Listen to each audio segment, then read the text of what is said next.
તો કેમ છો ફ્રેન્ડ? તો જો સવારમાં હું ગવાર કાપવા બેસી ગઈ હતી અને જો એ મારા બાજુમાં બેઠો હતો, ફોનમાં ગેમ રમતો હતો અને હું ગવાર કાપતી હતી. પછી મેં બધું કામ પડતું મૂકીને નેલ પોલિશ પર ફોકસ કર્યું. પછી જો હું જોઈને મૂકીને આવીને આરામ કર્યો. પછી યાદ આવ્યું કે રસોઈ તો બાકી છે. તો પછી મેં ફ્રીજમાંથી ગવાર કાઢીને બાલ વળાવી દીધા. પછી મેં છે ને ગવારમાં પછી જો આ દહીં છે ને, દૂધ ફાટી ગયું તો મેં દહીં કરી નાખ્યું. પછી ડુંગળી ને લસણ ને એવું બધું મેં છે ને કાપીને બધું છોલી નાખ્યું, લસણ ને એવું. પછી મને એકદમ ગરમી લાગી ને તો હું ગઈ બહાર. તો બહાર શું જોઉં છું, તો બહાર તો જુઓ કેટલો બધો પવન છે. જુઓ કેટલો બધો પડદા ને બધું ઉડે છે.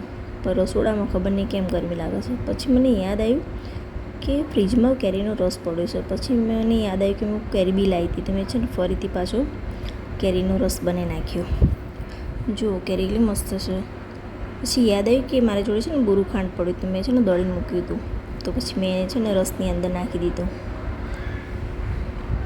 પછી આવી તો ફરીથી મને ગરમી એટલી લાગી ગઈ ને, તો પાછી હું છે ને બહાર જતી રહી. જો ખબર નહીં ગરમી કેમ આટલી બધી લાગે છે. બહાર પવન છે ને જોરદાર છે, તો બી ગરમી લાગે છે. તો તમને મારો વિડીયો ગમ્યો હોય ને તો લાઈક કરજો અને સબસ્ક્રાઈબ કરવાનું ભૂલતા નહીં. જય શ્રી રામ.